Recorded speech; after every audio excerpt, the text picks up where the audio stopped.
Welcome to Raccoon Point Studios. I'm Sean Bombs, and I'm back with another Behringer 73 preamp video. This time we're running individual signals through the preamp's line section.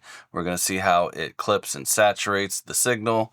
I'm starting with kick and snare. If you're new to this channel, I do a lot of guitar, synthesizer, drum machines, samplers, even camera sometimes. So if you like it, like it. If you want to subscribe, hit the bell to stay notified. Let's get into this. I have this track up and I'm gonna play it, and I want you to pay attention to the meters on the kick and snare. I think the snare's clipping and whatever, so just check that out, and then I'm gonna engage the inserts in Pro Tools, which are connected to the Behringers. All right, here we go.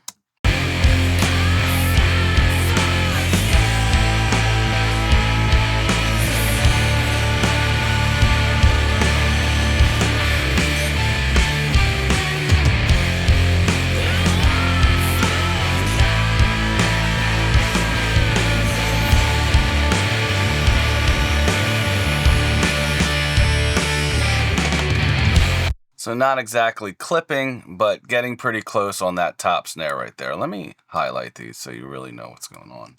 And now I'm going to engage the inserts, and I want you to watch the metering now. And then also I'm going to put the Behringers up on the screen so you can see that they have a LED that's green or red, depending on how hard you're hitting it. All right, so here we go.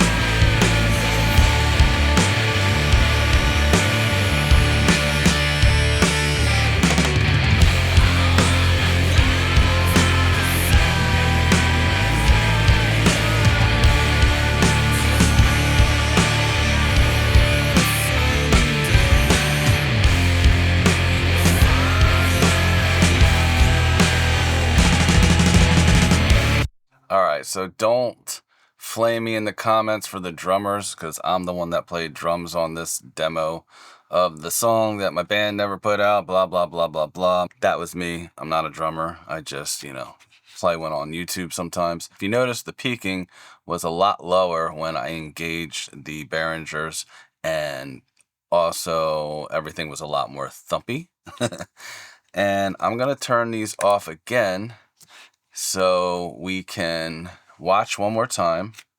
So I want you to watch, especially this top snare on the right hand side. It's going up to the top here.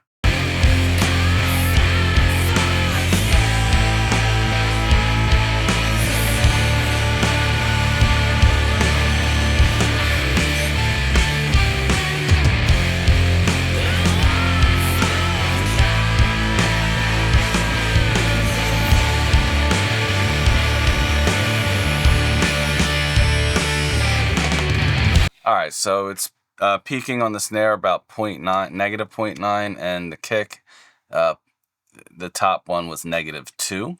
I'm going to clear these. Clear. I'm going to engage, and we're going to see what they do, and we're going to see what they peak at as well as hear what they're doing.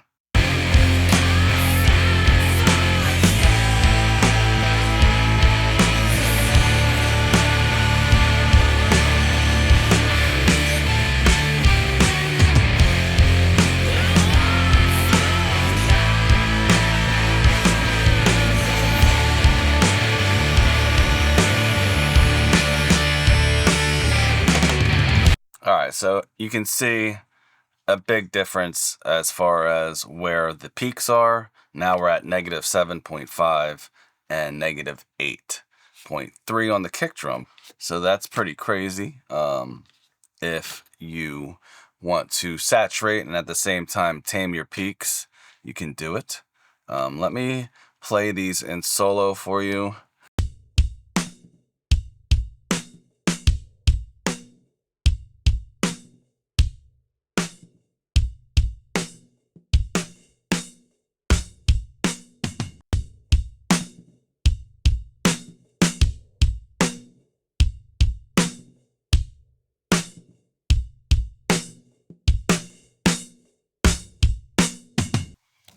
So, you know, the difference is mainly the peaks for me.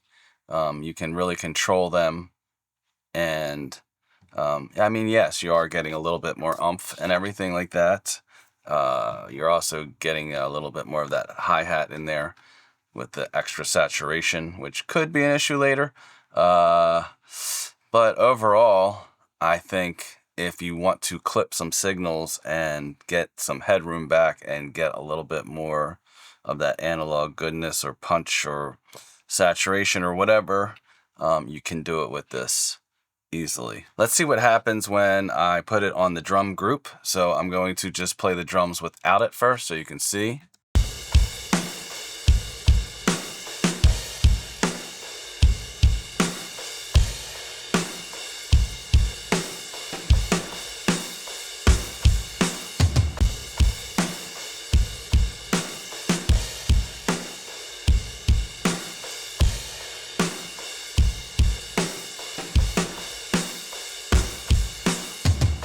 You can see on the saturate, it wasn't chopping off any peaks because it was getting chopped off by the Behringer, but I want to make sure that we are getting a signal to signal, one-to-one signal here. So let me see something here.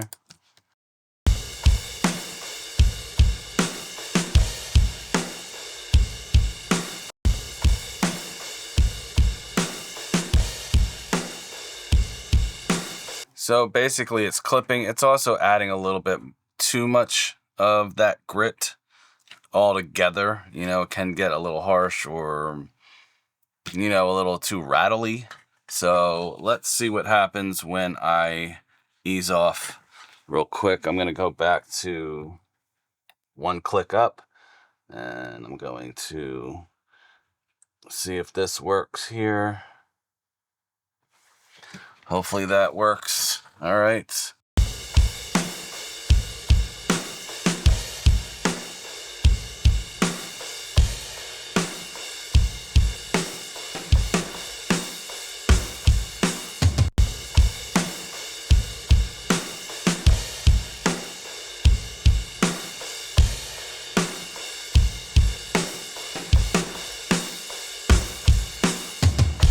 It is still clipping a little bit, so it's taking off maybe a dB at the top. Then the saturate was doing less clipping there.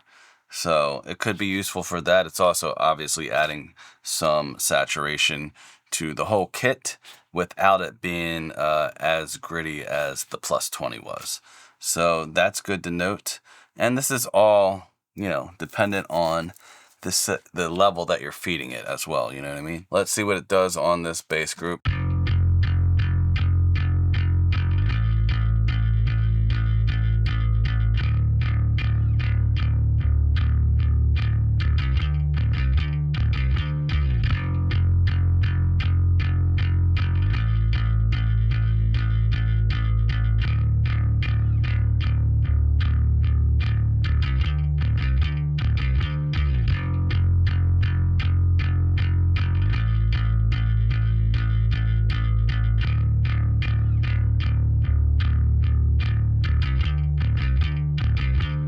In this instance, it's very subtle. Let's put it in the mix.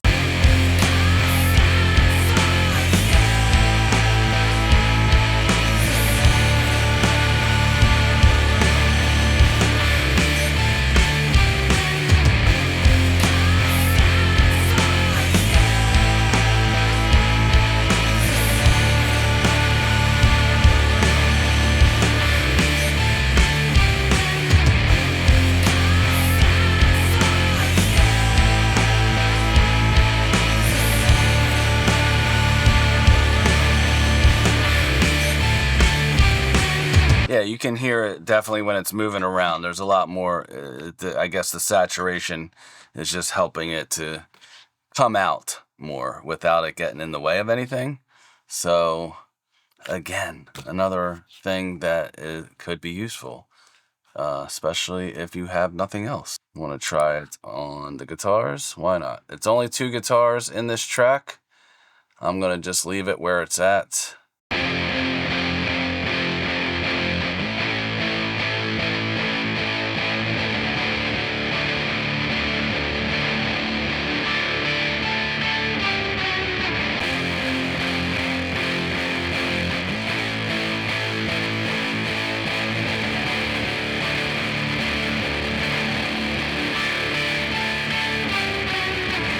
Say less, son. Say less. I think that I had a feeling it was going to be like that because you're adding saturation to saturation. So let's dial it back a little bit. Maybe here. Let's see right there.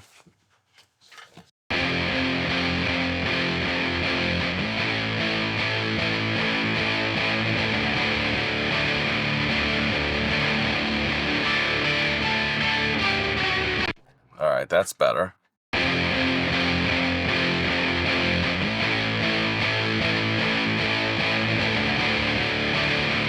Put it back on.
I mean, it might be a little bit more subtle on that passage there. Put it on the vocals. They're not, you know, real vocals. I'm not even saying anything. They were scratch vocals.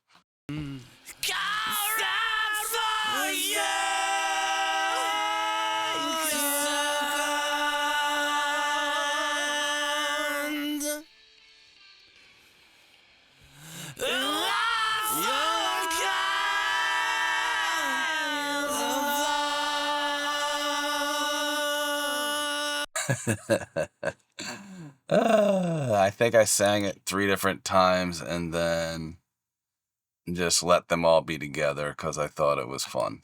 So if you don't like it, that's okay. It's all right. Don't bother me none.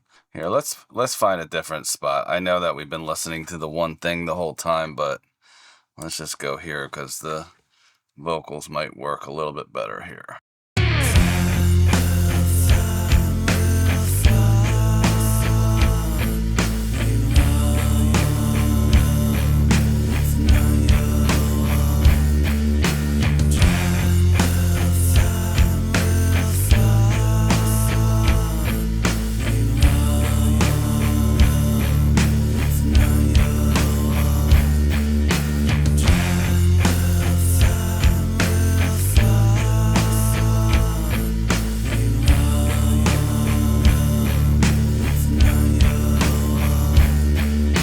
So all I'm hearing is it made them a little bit more present in the mix. They weren't that loud to begin with just because of the nature of the style that I do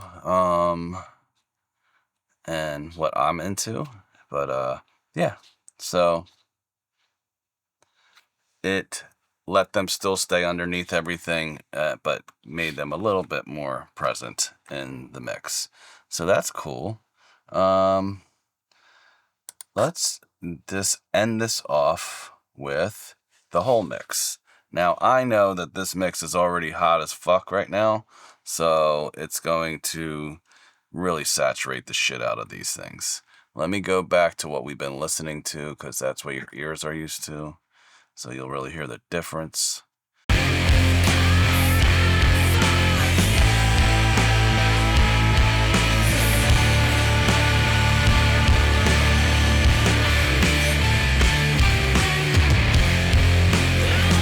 Way too much. I've heard records that sound like that, though. Okay. I'm not saying any names, but there are some records that actually won Grammys that kind of have that amount of saturation on their mix. Let me see something though first. I'm going to send a signal generator to this.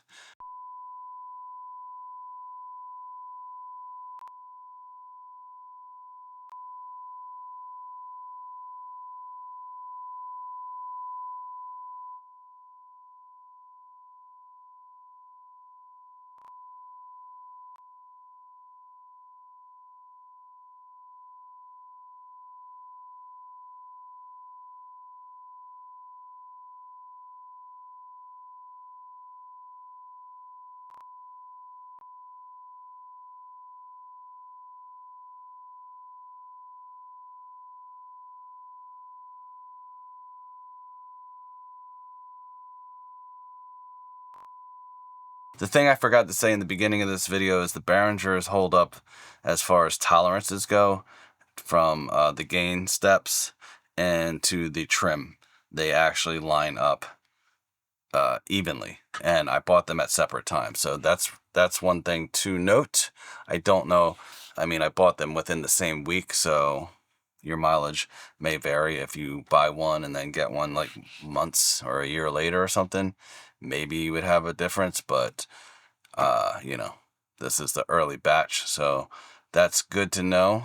I would recommend to probably buy them at the same time though, and try to get the serial numbers as close to each other as possible. All right, so, and just to show you, let's see, now I have the mix bus. We're gonna play it one more time.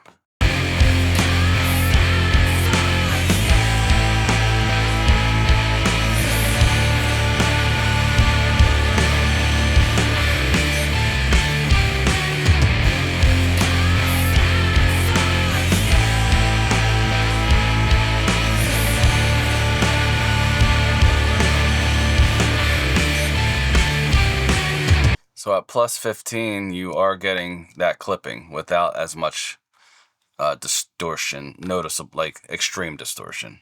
I mean, you notice some kind of distortion, but it's not ripping the paper of your cones out.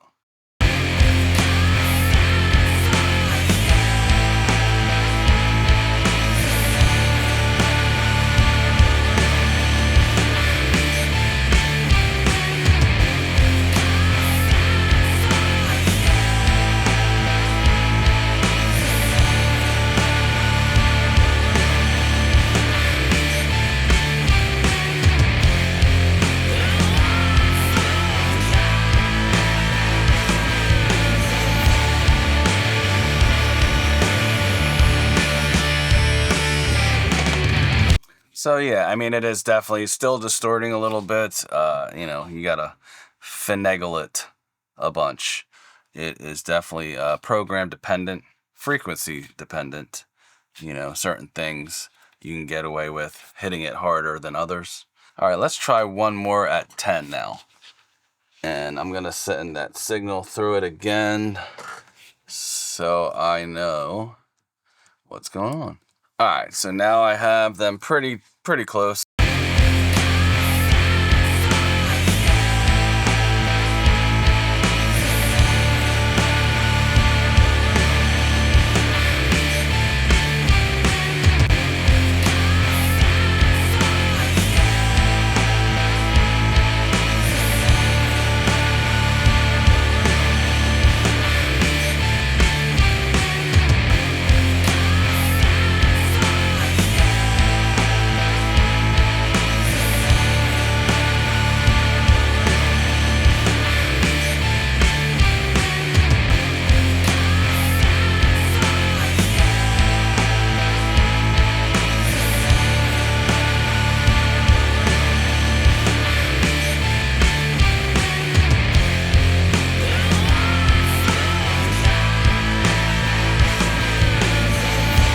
So you're definitely not getting the clipping feature of it. Not a feature, but you know what I'm saying. You're not getting any kind of chopped off peaks at the plus 10.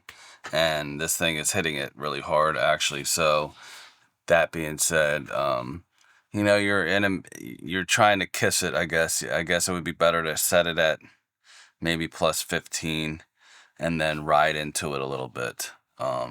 To get to that point where it's clipping without it having too much distortion, you know, unless you want the distortion, because some things can sound good with that too. It's not a one size fits all type of thing, if you catch my meaning. So anyway, I still stand by my initial thoughts. I think this thing is really freaking great for the price. And if you want analog color and you have nothing else, I think this is a great way to get into some fun on the way in and fun on the way out type of thing. You know what I'm saying? So that's all I got for this one. If you enjoyed it, hit the like, hit the subscribe if you're into this kind of stuff, and hit the bell to stay notified, because I will be uploading 1 to 2 times a week. We'll see what happens with my schedule of the summer. But that's it. Bye.